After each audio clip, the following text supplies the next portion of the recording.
The question that should be asked is, education matters for what?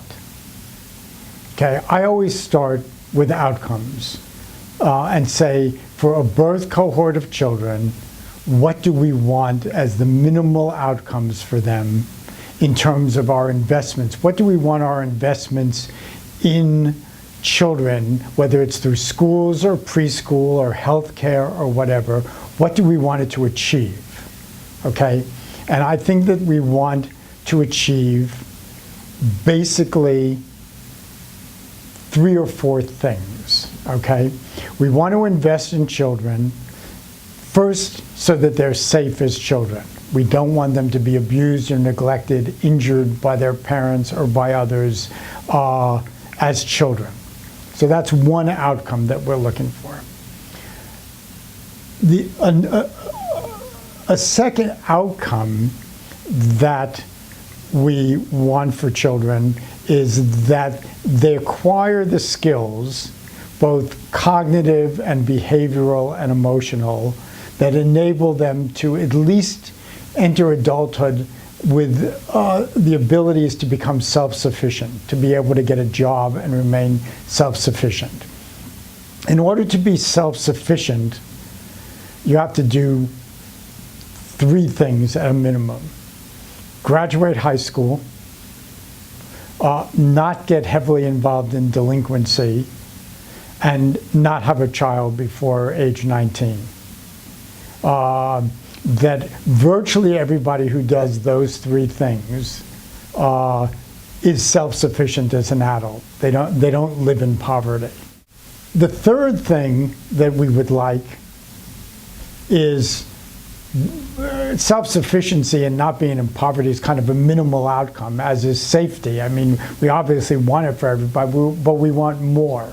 And what we really want is for people to be able to earn a living that's an adequate living, that might put them in whatever we call middle class. In the United States, it'd be $50,000 or $60,000, and to be able to have reasonably caring relationships with other people.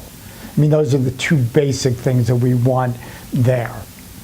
And then the question is, if those are the outcomes that we want, safety, self-sufficiency, and ability to earn a middle-class income and have caring relationships, what are the things that we need to do and where should we make our investments in order to help children get to that point? Investing in education is one component of that, okay? For safety, education is off on the side. You need to change the parental behavior, whether it's physical hitting or sexual abuse or leaving children unattended or whatever, and that's not an education issue. It's an education of parent issue, not an education of children issue.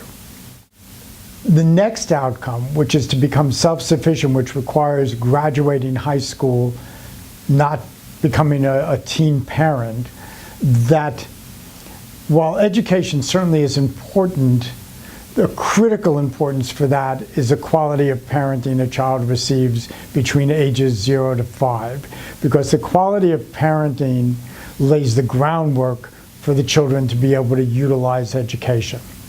And so you have to focus on parents for that group of children, which is about 20% of all children that are born each year who will not graduate high school. For that group, if we want them to be able to graduate high school, we need to focus on the parent as well as do things like provide preschool and have good schools. Then, for those to become middle class, and about 50% of all children born become middle class, 20% are poor, and 30% are near poor. They're the ones who graduate high school but don't go on to college. In order to become middle class in the country, you have to get a 2-year degree at least. Or the only other way is if 2 people that are high school graduates marry each other and stay married. Because then they have 2 incomes that are low, but they add up to one there. But almost everybody who has a low income, even if they get married, doesn't stay married, so it doesn't work. So for that group, the 30% of people who graduate high school but don't get a college degree, education's critically important.